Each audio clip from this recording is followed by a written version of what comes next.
অলি, একটা কথা আছে না, আল্লাহর অলি। অলি এক বচন, এর বহু বচন আউলিয়া। আল্লাহ বলছে অন্য কোন আউলিয়াদের আনুগত্য করো কে না। আজকে আমরা মুহাম্মদ সাল্লাল্লাহু আলাইহি ওয়াসাল্লামকে বাদ দিয়ে সেই সমস্ত অলি আউলিয়াদের দেখানো পথে চলছি বা তাদের আনুগত্য করে চলছি। ঠিক বলছি না ভুল বলছি? ঠিক বলছি না? আবার অলির ব্যাখ্যা দেয় আমাদের কাছে, কেমন ব্যাখ্যা দেয়? বলছে অলি হতে গেলে ওই বড় বড় গোঁফ থাকতে হবে, চুল কাটলে হবে না, মাথায় উকুন হয়ে ভর্তি হয়ে যেতে হবে, হাতে বড় বড় নখ, বিয়ে শাদী করা যাবে না, একটা ঠ্যাং গাছের উপরে এরকম করে বেঁধে দিতে হবে, 13 বছর জঙ্গলে বাস করতে হবে, গোসল টোসল করলে হবে না, শুধু তসবি নিয়ে আল্লাহু আল্লাহু আল্লাহু। বলছে এই হচ্ছে সব থেকে বড় আল্লাহর অলি। ওর পাছার চামড়া তুলে লবণ মাখিয়ে দিতে হবে। আর বিয়াদব, ওর গায়ের গন্ধতে ঘুম হয় না, ও আল্লাহর অলি। এইরকম ভাবে আমাদের কাছে ব্যাখ্যা দেয় কি দেয় না অনেক হুজুরেরা। হ্যাঁ, ও বাবা রে মারে অমুক অলি 30 বছর জঙ্গলে বাস করেছিল, তো ও বাস করেছিল, তোর বাপের কি? হ্যাঁ, আর ওটা বলে মানুষের উপকার কি?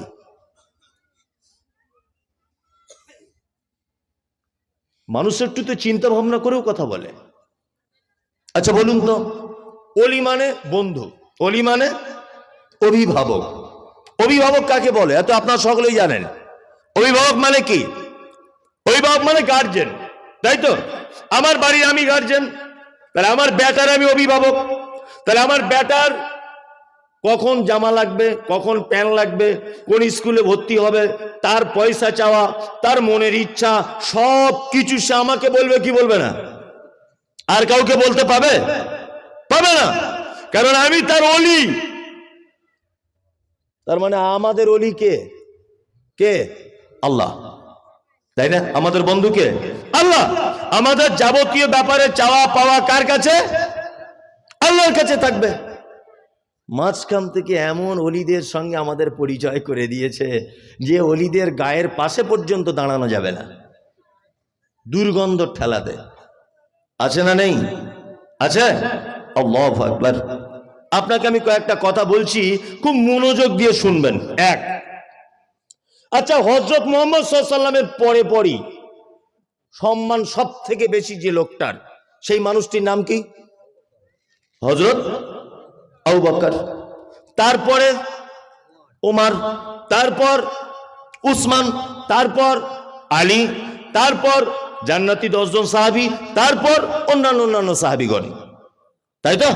সব থেকে বেশি বড়, জ্ঞানী, ঈমানওয়ালা, নেকির দিকে ভারী, মর্যাদার দিকে ভারী 4 জন, আবু বকর, ওমর, উসমান আর আলী, তাই না? আচ্ছা, এবার আপনাকে একটা কথা বলছি, সারা পৃথিবীর সব মানুষের ঈমান যদি এইখানে রাখা হয়, এটা একটা পাল্লা, আর হযরত আবু বকরের ঈমান যদি এই জায়গাটায় রাখা হয়, বলুন তো ঈমানের মর্যাদার দিকে ভারী হবে কার পাল্লা? আবু বকর, তাই না?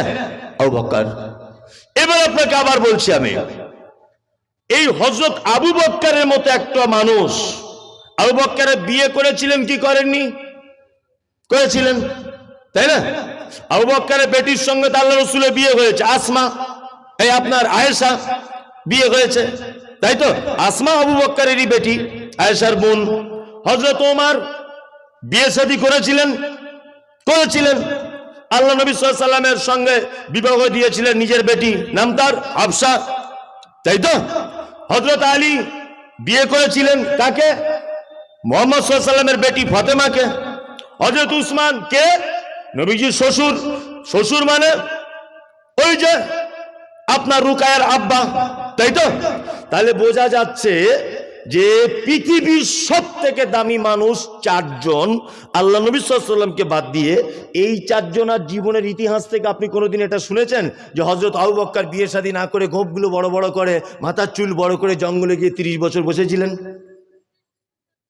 কারো জানা আছে এটা? হ্যাঁ, আছে? নেই। অথচ আল্লাহ তাআলা বলছেন আনআমাল্লাহু আলাইহিম মিনান নাবিয়্যিন ওয়াস সিদ্দীকিন ওয়াস শুহাদাই ওয়াস সালিহিন। পৃথিবীতে 4 কোয়ালিটির মানুষকে আমি আল্লাহ আগে থেকে পুরস্কার দিয়ে দিয়েছি। 1, নবীগণ। 2, সিদ্দিক অর্থাৎ সাহাবীগণ, 3 শহীদগণ, 4 সৎকর্মশীলগণ। এদের প্রাইজ আল্লাহ তাআলা ঘোষণা করে দিয়েছেন। কি বললাম বুঝলেন? তাহলে এবার আপনাকে বলছি, আবু বকর, ওমর, উসমান এরা বড় না আমাদের বর্তমানে গাঁজা টানা, বড় বড় দাড়ি, মাথায় উকুনে ভর্তি, পায়খানা করে ভালো করে পরিষ্কার করে না, এই ওলিরা বড়? আবু বকর, ওমর, উসমান বড়। কিন্তু আমাদের বর্তমানে কিছু বক্তা আছে বিশাল বড়, একদম 12 হাত পাগড়ি ঝুলিয়ে, আর সেইরাম বড় পাঞ্জাবি পরে স্টেজে বলছে অমুক আল্লাহর ওলি অমুক দরবার এই করেছিল। এই বিয়াদব কোথাকারে, তুমি ওই অলির কথা বলতে গেলে কেন?